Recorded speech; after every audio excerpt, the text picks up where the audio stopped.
প্রিয় শিক্ষার্থীরা, চতুর্থ বর্ষ 16-17 সেশন শিক্ষার্থীরা, আশা করি তোমরা সবাই খুব ভালো আছো। আমি আমার পরিচয়টা দিয়ে নিই। আমি Ilora Das Sumi, assistant professor, department of philosophy, Dhaka college, Dhaka. শিক্ষার্থীরা, আমরা চতুর্থ বর্ষের ক্লাস নিয়ে, চতুর্থ বর্ষে তোমাদের মার্ক্সীয় দর্শন ক্লাসটি নিয়ে আজ আমি তোমাদের সাথে আবার এসেছি। আজ তোমাদের সাথে আমার তৃতীয় ক্লাস। আমাদের বিষয় কোড হলো তোমার 241703।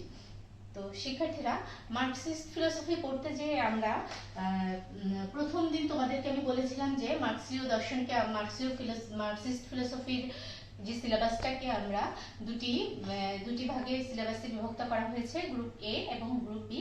আমি তোমাদেরকে গ্রুপ এ থেকে শুরু করেছিলাম যে Marxist view of the origin and nature of philosophy. তো শিক্ষার্থীরা, আশা করি তোমরা আমার আগের দুটো ক্লাস করেছো এবং তোমরা আশা করি তোমরা বই কালেক্ট করেছো। যদিও এখন প্যান্ডেমিক চলছে, তো তারপরেও আমি তোমাদেরকে সাজেস্ট করেছিলাম যে খুব ইম্পর্টেন্ট কিছু বই, যেমন হারুন স্যারের মার্ক্সীয় দর্শন বইটা, মতিউর রহমান স্যারের বই, আমিনুল ইসলাম স্যারের বই, কিছু বই তোমরা কালেক্ট করবে। আর ডিপার্টমেন্টের সেমিনারে তোমাদের বইগুলো আছে, বইগুলো তোমরা কালেক্ট করবে। আমি একটা কথা বলি, যেটা হলো আমাদের নতুন যারা 16-17 সেশন তাদের জন্য, এবং পুরাতন যেসব ছাত্র যারা মার্ক্সীয় দর্শন ক্লাস করবে, মার্ক্সীয় দর্শন পরীক্ষা দিবে, মানোন্নয়ন বা অনিয়মিত যারা ছাত্র, সবার জন্যই আমার ক্লাসটি। তোমরা আশা করি ক্লাসটি খুব মনোযোগের সাথে খেয়াল করবে, যেহেতু তোমাদের সাথে আমরা গত 1-1.5 বছর ক্লাস থেকে আমরা বাইরে আছি। আমাদের তো অনলাইন ভিত্তিক যে ক্লাসগুলো হচ্ছে, তো তোমরা ওই ক্লাসগুলো একটু গুরুত্বের সাথে ক্লাসগুলো বোঝার চেষ্টা করবে। আর কোনো প্রশ্ন থাকলে আমাকে অবশ্যই ইনবক্সে জানাবে। তো শিক্ষার্থীরা, আমরা মার্ক্সীয় দর্শন পড়তে যে আমাদের যে আসলে আমরা কি কোনো, তোমরা দুটো ক্লাস করেছো, তোমাদের কোনো প্রবলেম হয়েছে কিনা, আমি কিন্তু কোনো প্রশ্ন পাইনি যে আসলে আমাদের কোনো প্রবলেম হচ্ছে কিনা, যে আসলে মার্ক্সীয় দর্শনটা কি। আমি তোমাদেরকে প্রথমেই বলেছি, মার্ক্সীয় দর্শনের মূল বিষয়টাই হলো মানুষ এবং সমাজ। মানুষ এবং সমাজ নিয়ে মার্ক্সীয় দর্শন আলোচনা করে, এবং মার্ক্সীয় দর্শন যে মানুষ এবং সমাজ নিয়ে আলোচনা করে অতি প্রাকৃতিক, অতি বৈজ্ঞানিক বিষয়াবলী থেকে বৈজ্ঞানিক দৃষ্টিভঙ্গির আলোকে মার্ক্স তার দর্শন চর্চা নিয়ে আলোচনা করেছেন। এবং তিনি এটি কিন্তু মার্ক্সের এই যে মতবাদটি নির্দিষ্ট কোনো বিষয় নিয়ে আলোচনা করেনি। তোমরা জানো, মার্ক্সীয় দর্শনে তোমার অর্থনীতি, রাজনীতি, তোমার দর্শন, তারপরে রাষ্ট্রনীতি, বিভিন্ন বিষয় নিয়ে আলোচনা করেছে। ওখান থেকে যে জিনিসগুলো খুব বেশি ইম্পর্টেন্ট মার্ক্সের, সেটা হলো দর্শন, রাজনীতি এবং অর্থনীতি। এই জিনিসগুলোর উপর তিনি বেশি ফোকাস দিয়েছেন।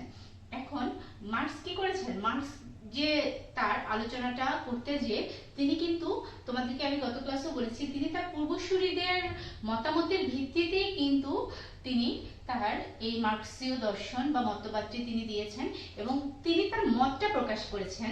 এবং তোমাদেরকে আমি বলেছি যে তার মৃত্যুর পর কি হয়েছে, মার্ক্সের এই মতবাদগুলো, মানে মার্ক্সের এই চিন্তাধারাটা মতবাদে পরিণত হয়েছে। মার্ক্স তার জীবদ্দশায় জানতে পারেননি তার এই চিন্তাধারাগুলো যে একটি মতবাদে পরিণত হবে। তো শিক্ষার্থীরা, প্রথম দিকে তোমাদেরকে আমি যে বলে আসছিলাম, মার্ক্সীয় দর্শনে আমি হেগেলের কথা বলেছি, ফয়ারবাখের কথা বলেছি, যে হেগেলের ভাববাদ থেকে তিনি, মানে হেগেলের মানে মার্ক্সীয় দর্শনের যে জিনিসটা, যে দ্বান্দ্বিক বস্তুবাদ, এই দ্বান্দ্বিক বস্তুবাদের বিষয়টা তিনি ফয়ারবাখ এবং হেগেলের কাছ থেকে গ্রহণ করেছেন। তো এখন শিক্ষার্থীরা, তোমরা একটু আমার স্লাইডটার দিকে একটু খেয়াল করো, আমি তোমাদেরকে একটু বলি। দেখো যে মার্ক্সবাদ সমগ্র মানব সমাজের ক্রমবিবর্তনের ধারাকে বিজ্ঞানসম্মত দৃষ্টিভঙ্গির মাধ্যমে আলোচনা করেছে। মার্ক্স করেছে কি, বিজ্ঞানের আলোকে তার সমগ্র চিন্তাধারাকে আলোচনা করার চেষ্টা করেছেন।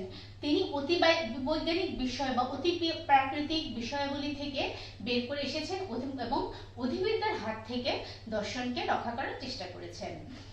আবার একটু দেখো, আবার স্লাইডে আসো তোমরা। এ প্রসঙ্গে এমিল বার্নস বলেছেন, মার্ক্সবাদ হলো আমাদের এই জগৎ এবং তারই অংশ মানব সমাজ সম্পর্কে সাধারণ তত্ত্ব। অর্থাৎ মানব সমাজ নিয়ে তিনি আলোচনা করেছেন। আমি তোমাদেরকে প্রথমেই বলেছি মার্ক্সের দর্শনের মূল বিষয়বস্তু হলো মানুষ ও সমাজ। কার্ল মার্ক্সের নাম অনুসারে এর নামকরণ হয় মার্ক্সবাদ। আবার লেনিনের মতে মার্ক্সের দৃষ্টিভঙ্গি ও শিক্ষাসূচি হলো মার্ক্সবাদ। Marxism is the system of the views and teachings of Marx. Marx এবং এঙ্গেলস মানব সমাজের উৎপত্তি, বিকাশ, প্রকৃতি এবং ভবিষ্যৎ নিয়ে বিজ্ঞানসম্মতভাবে সমাজ পরিবর্তনের যে তত্ত্ব প্রকাশ করেন তাকেই মার্ক্সবাদ বলা হয়। বলা বাহুল্য এঙ্গেলস, লেনিন, স্তালিন ও মাও জেং সকলেই মার্ক্সবাদকে বিকশিত, এখানে একটু তোমাদের একটু ভুল হতে, মাও জেং এই নামটা আমার কাছে একটু, মাও সেতুং হবে সম্ভবত, এখানে হয়তো নামটা ভুল আসছে, সকলেই মার্ক্সবাদকে বিকশিত সমৃদ্ধ করেছেন। শিক্ষার্থীরা, যে মার্ক্সবাদের মূল বিষয়ই ছিল মানুষ সমাজ। আমরা দর্শনটা কেন আলোচনা করেছি, আমরা তোমাদেরকে প্রথম ক্লাসেই বলেছি যে কৌতূহল থেকে দর্শনের সৃষ্টি হয়েছে, বিষয় থেকে দর্শনের সৃষ্টি হয়েছে, বিষয়ই হলো দর্শনের জননী। তো এই যে বিষয় বা কৌতূহল থেকে আমরা দর্শন আলোচনা করেছি, আমরা যে যখন মানুষ জানতে চেয়েছে জগৎ এবং জীবন সম্পর্কে, মানুষের প্রশ্নের মানুষ সচেতন হয়েছে, মানুষের চেতনার সাথে যখন বস্তু জগতের একটি ইন্টারাকশন হয়েছে, তখনই কিন্তু মানুষ কি করেছে, বিজ্ঞান সম্পর্কে সচেতন হয়েছে, বিভিন্ন বিষয়গুলি আলোচনা করেছে। তারই একটি প্রাচীন শাখা হলো দর্শন। যে মানুষের যখন বস্তু জগতের সাথে, তোমরা একটু খেয়াল করো, মানব মস্তিষ্ক যখন বস্তু জগতে, তার বস্তু জগতের প্রতিফলন যখন মানব মস্তিষ্কে এসেছে, তখনই সে বস্তু জগৎ সম্পর্কে জানতে চেয়েছে এবং তার একটি প্রশ্ন বা কৌতূহলের বিষয়গুলি এসেছে, কৌতূহল থেকে সে দর্শনের আলোচনা শুরু করেছে। শিক্ষার্থীরা, তোমাদেরকে আমি এই যে হারুন স্যারের এই বইটার কথা বলেছিলাম, তোমরা আশা করি বইটার অনেকগুলো কপি আমাদের সেমিনারে আছে, তোমাদেরকে সেদিনও বলেছি, আজও বললাম, তোমরা অবশ্যই সেমিনার থেকে, এই যে চলমান লকডাউন শেষ হলে তোমরা সেমিনার থেকে সবাই বইটি কালেক্ট করবে। আর যদি বই কালেক্ট করতে কোনো সমস্যা হয় আমার সাথে যোগাযোগ করবে। শিক্ষার্থীরা, আমরা প্রথম তোমাদের দেখো এখানে আমাদেরকে বিভিন্ন সূচি দেওয়া আছে, আমরা কিছু কিছু ইম্পর্টেন্ট জিনিস আমি তোমাদেরকে বলবো। যে মার্ক্সের দর্শনের উৎপত্তি যেমন একটা প্রশ্ন তোমাদের জন্য খুব ইম্পর্টেন্ট, যেটা আসছিল 18 সালে, দেখো, হেগেল ও ফয়েরবাখের দর্শনের সমালোচনার মধ্যে দিয়ে কিভাবে মার্ক্সীয় দর্শনের উদ্ভব হয় আলোচনা করো। আমি তোমাদেরকে গত ক্লাসে আলোচনা করেছি হেগেলের দর্শন। হেগেল যেখানে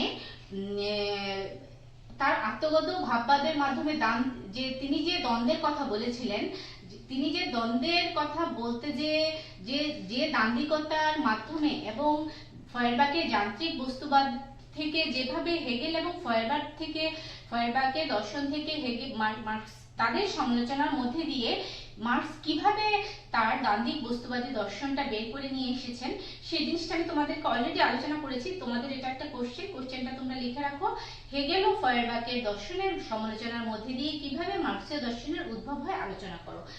শিক্ষার্থীরা, আমরা যখন একটা কোর্স পড়ব, আমরা কোর্সের কিছু বিষয়গুলির দিকে ফোকাস করব।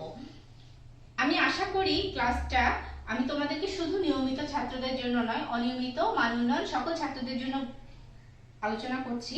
এই জন্য আমি মূল জিনিসটা তোমাদেরকে আমি বলছি যে আমাদেরকে কি পুঁজিবাদ সম্পর্কে জানতে হবে, আমাদেরকে শ্রেণী সংগ্রাম তত্ত্ব, মার্ক্সের শ্রেণী সংগ্রাম তত্ত্ব সম্পর্কে আমাদের জানতে হবে, সারপ্লাস ভ্যালু সম্পর্কে জানতে হবে, এবং মার্ক্সীয় দর্শনের যে উৎপত্তি, যে তিনটি উৎপত্তির কথা তোমাদের কথা বলেছিলাম আমরা, ধ্রুপদী জার্মান দর্শন, 2 নম্বরে ছিল ফরাসি ইউটোপীয় সমাজতন্ত্র, তারপরে ছিল ব্রিটিশ রাজনৈতিক অর্থনীতি। মূলত এই তিনটা জিনিস থেকে কিভাবে মার্ক্স তার দর্শনের উৎপত্তি আলোচনা করেছেন সেটাই আমি তোমাদেরকে আলোচনা করব। তারপরে দর্শনের 3টি দিকে চলে গিয়েছে তোমার বিভিন্ন বিষয়গুলি, যে শ্রেণী সংগ্রাম তত্ত্ব, দান্দিক বস্তুবাদ, শ্রেণী সংগ্রাম তত্ত্ব এবং উদ্বৃত্ত মূল্যতত্ত্ব। এগুলো আমি তোমাদেরকে আমি পড়াবো।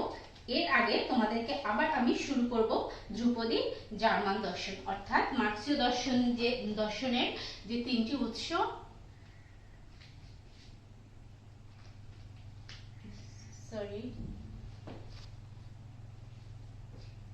আচ্ছা, এই যে দেখো মার্ক্সবাদের উৎস। মার্ক্সবাদ কোনো একটি মাত্র উৎস থেকে সৃষ্টি হয়নি। মার্ক্সবাদের উৎস হিসেবে প্রধানত তিনটি ধারাকে চিহ্নিত করা হয়, কিন্তু এর বাইরেও আরো কয়েকটি চিন্তাধারা এবং ঐতিহাসিক কারণ মার্ক্সবাদের উদ্ভবে প্রভাব বিস্তার করেছিল। তাই মার্ক্সবাদের উৎসকে প্রথমে দুটো ভাগে ভাগ করা যায়, মার্ক্সবাদের তত্ত্বগত উৎস। মার্ক্সবাদের উৎস হিসেবে যে তত্ত্বগত উৎস রয়েছে তাকে আমরা তিনটি ভাগে ভাগ করেছি। কি তিনটি ভাগে ভাগ করেছি তোমাদেরকে নিশ্চয়ই তোমাদের জানা আছে। এক নম্বরে কি ছিল? ধ্রুপদী জার্মান দর্শন। 3 নম্বরে ফরাসি ইউটোপীয় সমাজতন্ত্র। 3 নম্বরে হলো ব্রিটিশ রাজনৈতিক অর্থনীতি। এখন ধ্রুপদী জার্মান দর্শনের হলো দুটি দিক। এক নম্বরে হলো হেগেলের দ্বন্দ্বতত্ত্ব,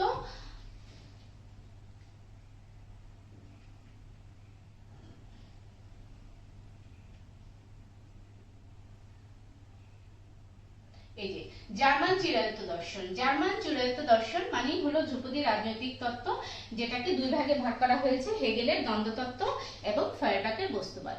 দেখো মার্ক্সবাদের আত্মপ্রকাশে জার্মান ভাববাদের অবদান অনস্বীকার্য। এ প্রসঙ্গে জার্মান দর্শনকে দুভাগে ভাগ করা যায়, ভাববাদী দর্শন এবং বস্তুবাদী দর্শন। ভাববাদী দর্শনের প্রবক্তা হলেন কান্ট, হেগেল ও এখানে তোমাদের এটা ভুল আসছে, কিছু জিনিস বাংলা টাইপিং এ কিছু জিনিস ভুল চলে আসে। আচ্ছা, কান্ট, হেগেল, ফিক্টে, এখানে হবে ফিক্টে। অন্যদিকে বস্তুবাদী দর্শনের প্রবক্তা হলেন ফয়ারবাখ।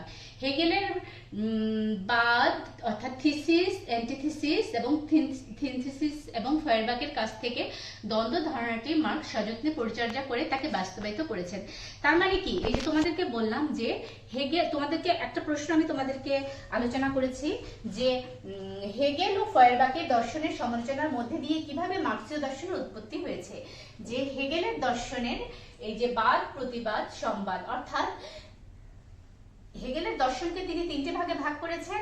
একটা হলো প্রথম পর্যায়, দ্বিতীয় পর্যায়, তৃতীয় পর্যায়। একটা হলো অস্তিত্বের স্বীকৃতি, একটা হলো অস্তিত্বের অস্বীকৃতি, আর অস্তিত্বের স্বীকৃতি অস্বীকৃতি মিলে হলো সমন্বয়। অর্থাৎ এই যে দেখো থিসিস, অ্যান্টিথিসিস এবং সিনথিসিস, অর্থাৎ বাদ, প্রতিবাদ এবং সমন্বয়।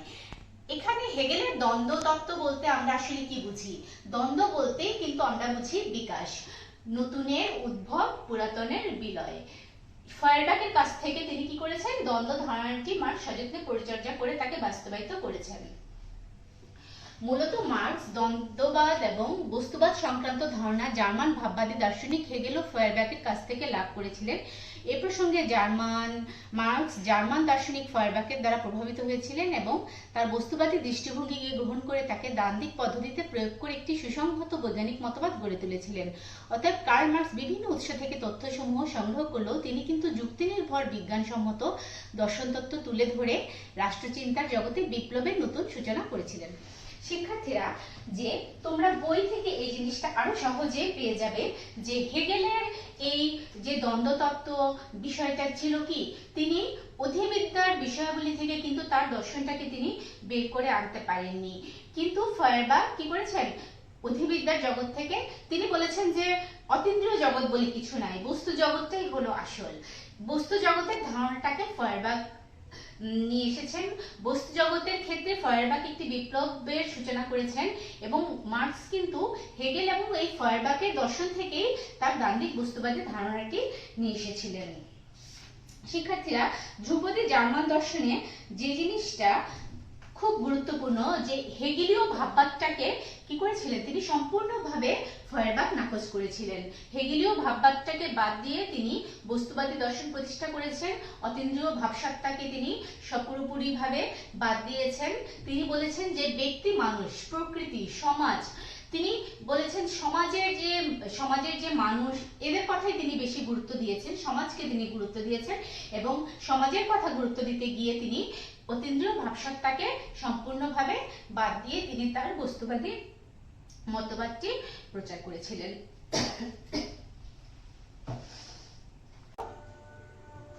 এবং অ্যাডাম স্মিথ, ডেভিড রিকার্ডো এবং অ্যাডাম স্মিথ তারা কি করেছেন?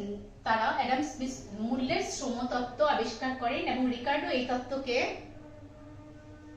বিকশিত করেন। মার্কস এদের রাষ্ট্রীয় অর্থনৈতিক তত্ত্বের উপর ভিত্তি করে দেখান যে কোনো দ্রব্য উৎপাদনে যে পরিমাণ শ্রম ওই দ্রব্যের মধ্যে নিহিত থাকে তার দ্বারা দ্রব্যের বিনিময় মূল্য নির্ধারিত হয়। অ্যাডাম স্মিথ এবং ডেভিড রিকার্ডোর কাছ থেকে এই সূত্র গ্রহণ করে মার্কস তার ডাস ক্যাপিটাল গ্রন্থে দ্রব্যের মূল্য নির্ধারণে সামাজিক শ্রমের ভূমিকাকে তুলে ধরেন। এই বিশ্লেষণের মাধ্যমে মার্কসের বিখ্যাত উদ্বৃত্ত মূল্যতত্ত্ব আবিষ্কৃত হয়। শিক্ষার্থীরা, তোমরা ডেভিড রিকার্ডোর অ্যাডাম স্মিথের একটি বিখ্যাত গ্রন্থ হলো দ্য ওয়েলথ অফ নেশনস। এই গ্রন্থে তিনি প্রথম মুক্ত অর্থনীতির তাত্ত্বিক ভিত্তি রচনা করেন। তার মতে রাষ্ট্রীয় নিয়ন্ত্রণ ও হস্তক্ষেপ অর্থনীতির জন্য ক্ষতিকর, অর্থনৈতিক উন্নয়ন ও সমৃদ্ধির ক্ষেত্রে প্রতিবন্ধকতা সৃষ্টি করে। ব্যক্তি স্বার্থে পরিচালিত মুক্ত অর্থনীতি সমাজে অর্থনৈতিক ভারসাম্য বজায় রাখতে পারে এবং অর্থনৈতিক ভারসাম্যের মাধ্যমে সামাজিক সমৃদ্ধি অর্জন করা সম্ভব। স্মিথের চিন্তার কেন্দ্রীয় অবস্থানে রয়েছে বাজারের ধারণা। তার মতে বাজারে সম্পদ আসে উৎপাদনের সমষ্টি হিসাবে। এভাবে সম্পদ বাজারে এসে পণ্যে পরিণত হয়, বাজারে পণ্য কেনা বেচা হয়, পণ্যের মূল্য নির্ধারিত হয় চাহিদা ও যোগান নামক দুটো উৎপাদন দ্বারা। পণ্যের মূল্য নির্ধারণ সম্পর্কিত স্মিথের এই তত্ত্বই মূল্য তত্ত্ব অর্থাৎ থিওরি অফ ভ্যালু হিসাবে পরিচিত। শিক্ষার্থীরা, যে বাজার অর্থনীতির কথা অ্যাডাম স্মিথ এবং ডেভিড রিকার্ডো বলেছিলেন, এখান থেকেই কিন্তু তোমার থিওরি অফ সারপ্লাস ভ্যালু যেটা সেটা এসেছিল। এবং অ্যাডাম স্মিথ এবং ডেভিড রিকার্ডোর সাথে আরেকজন দার্শনিক যিনি জনসংখ্যা তত্ত্বের প্রবক্তা, তিনি হলেন ম্যালথাস। ম্যালথাসের জনসংখ্যা তত্ত্বটা তিনি কি বলেছিলেন? ম্যালথাস কিন্তু যে ব্যক্তি দরিদ্রকে ত্রাণ দেওয়ার পক্ষে কিন্তু তিনি ছিলেন না। তিনি বলেছেন যে পৃথিবীতে জনসংখ্যার চেয়ে খাদ্য উৎপাদনের সংখ্যা কিন্তু কম। তো সেই ক্ষেত্রে আমি যদি কোনো দরিদ্র শ্রেণীকে ত্রাণ দেই বা আমি আমার সম্পদ দিয়ে দিই, তাহলে কিন্তু আমার এই সমাজের পরিবর্তন হবে না। জনসংখ্যা তত্ত্বের মূল কথাটাই হলো কি করতে হবে, এখান থেকে দুটো জিনিস এসেছে। সেটা হলো যখনই জনগণকে আমি কিছু টাকা পয়সা দিয়ে দেব, তখন তাদের ভিতরে একটা জনসংখ্যা বৃদ্ধির প্রবণতা বৃদ্ধি পাবে, জনসংখ্যা বৃদ্ধির প্রবণতার হারটা তাদের ভিতরে উচ্চ হয়ে যাবে এবং হবে কি নারী পুরুষের কামোচ্ছ্বাস। এখান থেকে যেটা তিনি বের করে এনেছেন মূল প্রতিপাদ্য, যেটা আমি তোমাদেরকে একটু বলি যে এখানে বইয়েই আছে মূল প্রতিপাদ্য ম্যালথাসের, যে মানুষের সম্ভাব্য সংখ্যা এই পৃথিবীর খাদ্য উৎপাদনের সম্ভাব্য পরিমাণের চেয়ে বহুগুণ বেশি। যে তারপরে তিনি বলেছেন কি ইউনিয়নের বিপক্ষেও কিন্তু ম্যালথাস বলেছেন। জনসংখ্যা তত্ত্বটা এখানে আমার ব্রিটিশ রাজনৈতিক অর্থনীতির সাথে ডেভিড রিকার্ডো অ্যাডাম স্মিথের বিষয়াবলীটা খুব বেশি গুরুত্বপূর্ণ, কিন্তু এখানে জনসংখ্যা তত্ত্ব আমি তোমাদেরকে আলোচনা করছি কেননা মার্কসের দর্শনের মূল বিষয়গুলি ছিল মানুষ। ম্যালথাস কি করেছেন, তিনি ইউনিয়নের বিপক্ষেও কথা বলেছেন যে আমরা যদি ইউনিয়ন গঠন করি কি হবে, তখন মানুষের ভিতরে এই যে ইউনিয়ন গঠন, তাদের মধ্যে একটা বিপ্লবী চেতনা গড়ে উঠবে, তারা কাজ বন্ধ করে দিবে। কাজ যখন বন্ধ করে দিবে তখন কি হবে, পুঁজিবাদ ক্ষতিগ্রস্ত হবে, পুঁজিবাদী সমাজ ক্ষতিগ্রস্ত হবে। তার মানে কি ম্যালথাস কিন্তু পুঁজিবাদের পক্ষে তিনি কথাটা বলেছিলেন। আর ব্রিটিশ যে অ্যাডাম স্মিথ এবং ডেভিড রিকার্ডো তাদের ধনতান্ত্রিক অর্থনীতির ভিত্তি স্থাপন করতে যে তারা বলেছেন যে এখানে মানুষের এই জিনিসটা তোমরা আবার একটু দেখো, এখানে বলেন যে কোন দ্রব্য উৎপাদনে যে পরিমাণ শ্রম ওই দ্রব্যের মধ্যে নিহিত তার দ্বারা দ্রব্যের বিনিময় মূল্য নির্ধারিত হয়। তুমি কোনো একটা দ্রব্য উৎপাদন করবা, তুমি যে পরিমাণে শ্রম দেবা ঠিক সেই পরিমাণেই তোমার বিনিময় মূল্য নির্ধারিত হবে।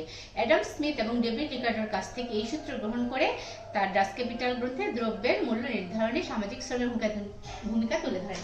তো শিক্ষার্থীরা দেখো যে মার্ক্সবাদের যে উৎস, আমরা লেনিন যখন বিশ্লেষণ করলেন যে মার্ক্সের দর্শনের যে তিনটা বিষয়, দর্শন, রাজনীতি এবং অর্থনীতি, এই তিনটা বিষয় যখন চলে আসে তখন আমরা দেখি যে তখন আমাদেরকে ধ্রুপদী জার্মান দর্শন, ব্রিটিশ রাজনৈতিক অর্থনীতি এবং আমাদেরকে 3 নম্বরে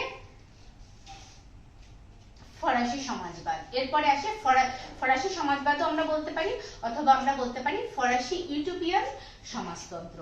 ফরাসি ইউটোপিয়ান সমাজতন্ত্র যখন আমরা আলোচনা করব, সেখানে ফরাসি দার্শনিক সিমো তারপরে ফুরিয়ে, এদের নাম আসবে। এরা হলেন ফরাসি দার্শনিক, আর রবার্ট হোয়েন হলেন ব্রিটিশ দার্শনিক। তো ব্রিটিশ, উনি যদিও ব্রিটিশ কিন্তু ওনার চিন্তা চেতনায় তিনি ফরাসি চিন্তাধারা, ফরাসি ভাবধারা গ্রহণ করতেন, এই জন্য এখানে রবার্ট ওয়েনের নাম এসছে। তোমরা একটু ফরাসি সমাজবাদটা দেখো। মার্ক্সবাদের তৃতীয় উৎস হলো ফরাসি সমাজতান্ত্রিক চিন্তা ভাবনা। বিখ্যাত ফরাসি কাল্পনিক সমাজতন্ত্র দার্শনিক সার-সিমো ফুরিয়ে রবার্ট ওয়েন মনে করতেন যে যুক্তির সাহায্যে সামাজিক অন্যায় দূর করে সমাজতন্ত্র প্রতিষ্ঠা করা সম্ভব। অর্থাৎ এই তাত্ত্বিক গোষ্ঠী সংস্কারের মাধ্যমে সমাজ পরিবর্তনের পক্ষপাতী ছিলেন। কার্ল মার্কস এই কাল্পনিক সমাজতান্ত্রিক ধ্যান ধারণার দ্বারা প্রভাবিত হলেও ঐতিহাসিক বস্তুবাদ ও দ্বন্দ্বমূলক তত্ত্বের মাধ্যমে শ্রেণী সংগ্রামের স্বরূপ উদ্ঘাটন করেন এবং পুঁজিবাদী বিকাশের স্তর বিশ্লেষণ করে তার অনিবার্য পতনের যুক্তিসঙ্গত ব্যাখ্যা প্রদান করেন। বলা যেতে পারে কাল্পনিক সমাজতন্ত্রীদের এই তত্ত্বকে মার্কস বৈজ্ঞানিক সমাজতন্ত্রের তত্ত্বে রূপান্তরিত করতেন। তাই কাল্পনিক সমাজতন্ত্রবাদ মার্ক্সবাদের উৎপত্তি ও বিকাশের ক্ষেত্রে ভূমিকা পালন করে। শিক্ষার্থীরা, ফরাসি সমাজতন্ত্রের ফরাসি বিপ্লবের মূল বিষয়বস্তু ছিল সাম্য, মৈত্রী, ভ্রাতৃত্ব। ফরাসি বিপ্লবের সূচনা করেছিলেন শ্রমিকরা, কিন্তু ফরাসি বিপ্লবের সুফল ভোগ করেছিল ধনিক শ্রেণী। এই যে বৈষম্য, তারা বলেছিলেন যে ফরাসি বিপ্লবের ফলে কি চিন্তাধারাটা ছিল যে সমাজের যারা শোষিত, নিপীড়িত, সর্বহারা শ্রেণী মুক্তির পথ সুগম হবে, কিন্তু বাস্তবে দেখা গিয়েছে যে তার উল্টোটা হয়েছে। ধনিক শ্রেণী এর সুফল ভোগ করেছে, পুঁজিবাদী সমাজ আরো বেশি তাদের তারা তাদের সমাজের বিভিন্ন তারা তাদের পুঁজি আরো তাদের বৃদ্ধি পেয়েছে। ফরাসি বিপ্লবের যে মূল বিষয় উদ্দেশ্য ছিল সম্পূর্ণটাই কিন্তু ভেস্তে গিয়েছিল এই ফরাসি বিপ্লবের ফলে। তো তারা কিন্তু পরবর্তীতে তারা যদিও এর প্রতিবাদ করেছিলেন যে শ্রমিকদের যে মুক্তি, শ্রমজীবী শোষিত সমাজের শ্রমজীবী শোষিত বঞ্চিত মানুষের যে মুক্তির কথা তারা বলেছেন, সেটা কিন্তু সেই মুক্তি কিন্তু সম্ভব হয়নি। সেই ক্ষেত্রে তারা কিন্তু পরবর্তীতে কোনো বৈজ্ঞানিক মত প্রকাশ করতে পারেনি। তাদের মূল বিষয়বস্তু ছিল যুক্তি। তারা বলেছেন যে যুক্তির মাধ্যমে হয়তো সেটা পরিস্থিতি পরিবর্তন করা সম্ভব, কিন্তু আসলে এটার কোনো সুফল শ্রমিক শ্রেণী পায়নি। ঠিক সেই মুহূর্তে ইংল্যান্ডে নীরব অর্থনীতির বিপ্লব ঘটছিল। সেই 18 শতকে নীরব অর্থনীতির বিপ্লব ঘটার ফলে ইংল্যান্ডেও শিল্প বিপ্লব, ওখানে তোমার ধনিক শ্রেণী তারা তাদের পুঁজিবাদীদের যে একটা তারা কিন্তু লাভবান হচ্ছিলই, কিন্তু শ্রমিক শ্রেণীর আসলে কোনো পরিবর্তন ঘটছিল না।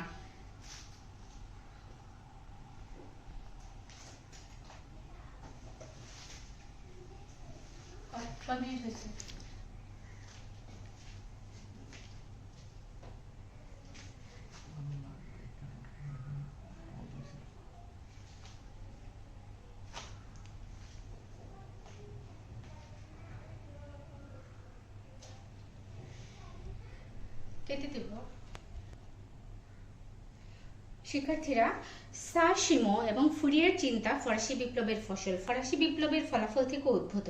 তারা দুজন সরাসরি ফরাসি বিপ্লবকে প্রত্যক্ষ করেন। বিপ্লবের নেতিবাচক ফলাফল থেকে তাদের চিন্তা উদ্ভূত। সার-সিমো এবং ফুরিয়ে বিপ্লবের তাণ্ডবলীলা ও ধ্বংসযজ্ঞ দেখে ব্যথিত মর্মাহত হন। বিপ্লবের নেতিবাচক দিক থেকে তাদের দারুণভাবে প্রভাবিত করে, যে কারণে তারা বিপ্লবী কর্মকাণ্ডকে নাকচ করে দেন এবং এই সিদ্ধান্ত উপনীত হন যে বিপ্লব বা এই ধরনের রাজনৈতিক কর্মকাণ্ড সমাজ পরিবর্তন তথা মানুষের মুক্তির পথ হতে পারে না। তাদের মতে মানুষের মুক্তির পথ বিপ্লবী কর্মকাণ্ড নয়, শান্তিপূর্ণ প্রচারের মাধ্যমে নীতিবোধ জাগ্রত করা। ফরাসি বিপ্লব কি করেছিল? সামন্ততন্ত্রের বাঁধন ছুঁড়ে ফেলে দিয়ে গড়ে তোলে শিল্পভিত্তিক পুঁজিবাদী সমাজ। সমাজের সমগ্র ধারাকে ফুরিয়ে ভাগ করেন ক্রমবিকাশের 4টি পর্যায়ে। 1 নম্বর হলো বর্ণতা, বর্বরতা, পিতৃতন্ত্র, সভ্যতা। সভ্যতা হলো আজকে তথাকথিত সভ্য বা বুর্জোয়া সমাজ, অর্থাৎ 16 শতক থেকে যে সমাজ ব্যবস্থা শুরু হয়েছে, তিনি প্রমাণ করেন যে বর্বরতার যুগে যে পাপের অনুষ্ঠান হতো সরলভাবে, সভ্য যুগে তাদের সবকটিকেই উন্নীত করা হয়েছে জটিল রূপে। সভ্যতার গতি একটি পাপচক্রের মধ্যে দিয়ে বিরোধের মধ্যে দিয়ে যা সে ক্রমাগত সৃষ্টি করে চলেছে। সভ্যতা তার আমলে দারিদ্র্য সৃষ্টি হয়েছে অতি প্রাচুর্যের মধ্যে থেকে। এভাবে ফুরিয়ের তার সমকালীন হেগেলের মতোই দ্বান্দ্বিক পদ্ধতিকে প্রয়োগ করেন। দ্বান্দ্বিক পদ্ধতি ব্যবহার করে তিনি বলেন, প্রত্যেকটা ঐতিহাসিক পর্যায়েরই যেমন উত্থান তেমনি পতনের যুগ বর্তমান। এই সত্যকে তিনি প্রয়োগ করেন সমগ্র মানবজাতির ভবিষ্যতের ক্ষেত্রে। শিল্প বিপ্লবের ফলে সৃষ্ট নতুন উৎপাদন শক্তি শ্রমিক শ্রেণীর সৃষ্টি করে, সুতরাং এই শক্তির ফল ভোগের অধিকার তাদেরই, অথচ নতুন এই উৎপাদন শক্তি ব্যবহৃত হচ্ছে ব্যক্তিবিশেষকে ধনী করা।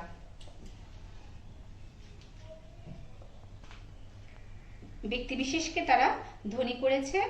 আর এই ধারণাই কমিউনিজমের ভিত্তি। ব্যক্তিগত সম্পত্তি, ধর্ম ও প্রচলিত বিবাহ প্রথাকে তিনি কমিউনিজম প্রতিষ্ঠার ক্ষেত্রে প্রতিবন্ধকতা হিসাবে চিহ্নিত করেন, এইগুলোকে আক্রমণ করেন। শিক্ষার্থীরা, এই তত্ত্বকে যে মার্কস বৈজ্ঞানিক সমাজতন্ত্রের তত্ত্বে রূপান্তরিত করেন, তার এই কাল্পনিক সমাজতন্ত্র মার্ক্সবাদের উৎপত্তি বিকাশেও কি করেছিল, সমানভাবে গুরুত্বপূর্ণ ভূমিকা পালন করেছিল। তো শিক্ষার্থীরা, আমরা যে উৎস পড়তে যে ধ্রুপদী জার্মান দর্শনের কথা বললাম, ধ্রুপদী জার্মান দর্শনকে আমরা দুটি ভাগে ভাগ করলাম। কিভাবে ভাগ করলাম? যে হেগেলের দ্বন্দ্বতত্ত্ব, ফয়ারবাখের বস্তুবাদ। আবার আমরা ব্রিটিশ রাজনৈতিক অর্থ তত্ত্ব পড়তে যেয়ে আমরা দেখলাম যে সেখানে অ্যাডাম স্মিথ এবং ডেভিড রিকার্ডোর কথা বললাম, ম্যালথাসের জনসংখ্যা তত্ত্বের কথা বললাম। আবার ফরাসি ইউটোপীয় সমাজতন্ত্রের কথা বলতে যেয়ে আমরা সার্সিমো, ফুরিয়ে এবং রবার্ট ওয়েনের কথাও বললাম। এদের মধ্যে ছিলেন দুজন ফরাসি দার্শনিক আর একজন হলেন ব্রিটিশ দার্শনিক। এই যে তাদের মূলত মার্ক্সীয় দর্শনের উৎপত্তি, ক্রমবিকাশের ক্ষেত্রে এই জিনিসগুলো আমরা আসবে। আমাদের আজকে টপিকটা তোমাদের মনে আছে নিশ্চয়ই, যে অরিজিন অ্যান্ড ভিউ। এই জিনিসগুলো খুব ইম্পর্টেন্ট। এখান থেকে মার্ক্সীয় দর্শনের ভাগ তিনটি ভাগ হয়ে গিয়েছে। শিক্ষার্থীরা, তোমাদেরকে আমি কিছু প্রশ্ন তোমরা রাইট ডাউন করে নাও, যেটা হলো হেগেল ও ফয়ারবাখের দর্শনের সমালোচনার মধ্যে দিয়ে কিভাবে মার্ক্সীয় দর্শনের উদ্ভব হয় আলোচনা করো। মানব সমাজের ইতিহাস, শ্রমসংগ্রামের ইতিহাস, উক্তিটির ব্যাখ্যা করো।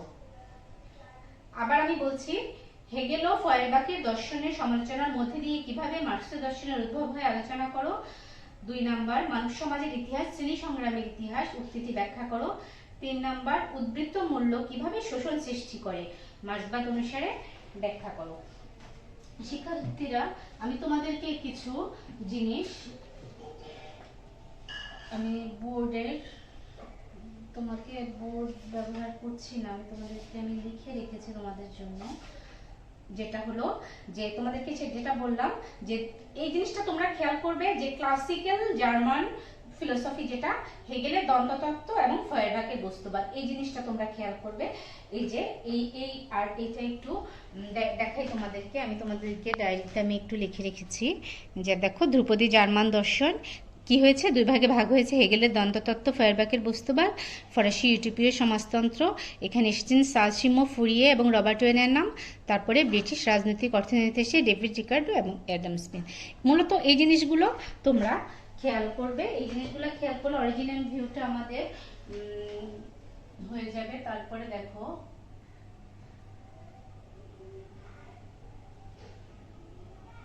এই যে এখান থেকে আমাদের কিছু কোশ্চেন আসতে পারে, যে মার্ক্সবাদ কাকে বলে, মার্ক্সবাদের উৎস সম্পর্কে আলোচনা করো। অথবা আসতে পারে নয়া উদারনীতিবাদের মূল ও প্রধান প্রতিপাদ্য বিষয়, নয়া উদারনীতিবাদের উপর একটি বিশ্লেষণাত্মক টিকা লিখো, নয়া উদারনীতিবাদের প্রবক্তাকে। এটা তোমাদের উদারনীতিবাদটা আবার অন্যদিকে চলে যাবে, ওইটা তোমাদের দরকার নাই। তোমরা শুধু এই যে কালো কালির লেখাটা, যে মার্ক্সবাদ কাকে বলে, মার্ক্সবাদের উৎস সম্পর্কে আলোচনা করো, এটা তোমরা পড়বে। এই মার্ক্সবাদের উৎস সম্পর্কে আলোচনা করো, এটা যদি তোমরা পড়ো, সেই প্রশ্নটা আমাদের কভার হবে যে হেগেল ও ফয়ারবাখের দর্শন থেকে কিভাবে মার্ক্সীয় দর্শনের উৎপত্তি হয়েছে। তারপরে শিক্ষার্থীরা, আমরা দেখো পরবর্তী ক্লাসে আমরা পড়বো মার্ক্সীয় দর্শন। এরপরে আমরা কিন্তু মোটামুটি উৎস সম্পর্কে আমাদের 3টা ক্লাস হয়ে গেছে। আমরা তারপরে আমরা পরবর্তী ক্লাসে তোমরা এই জিনিসগুলো একটু খেয়াল করবা, মানে পড়ে রাখবা। মার্ক্সীয় দর্শনের 3টে দিক, 1 নাম্বার হলো দ্বান্দ্বিক বস্তুবাদ, 2 নাম্বার শ্রেণী সংগ্রাম তত্ত্ব, তারপরে উদ্বৃত্ত মূল্য তত্ত্ব। এটা পড়লে আমরা মোটামুটি মার্ক্সীয় দর্শনের পটভূমিকা এবং মূল বিষয়গুলো আমরা জানতে পারবো। পরবর্তী ক্লাসে আমরা তোমরা 3টা আলোচনা করব। অবশ্যই তোমরা এই জিনিসগুলো খেয়াল করে আসবে, এবং তাহলে তোমাদের ক্লাস বুঝতে সুবিধা হবে। দ্বান্দ্বিক বস্তুবাদ, শ্রেণী সংগ্রাম তত্ত্ব এবং উদ্বৃত্ত মূল্য তত্ত্ব। শিক্ষার্থীরা, তো ঠিক আছে, আজ এ পর্যন্তই। তোমরা অবশ্যই খুব ভালো থাকবে, সচেতন, স্বাস্থ্য সচেতন, সচেতনতা মেনে চলবে, স্বাস্থ্যবিধি মেনে ঘরে থাকার চেষ্টা করবে, ক্লাস করবে, পড়াশোনা করবে, আর ভিডিওগুলো দেখার চেষ্টা করবে। তো শিক্ষার্থীরা, আজ এ পর্যন্তই, ভালো থাকবে, দেখা হবে পরবর্তী ক্লাসে।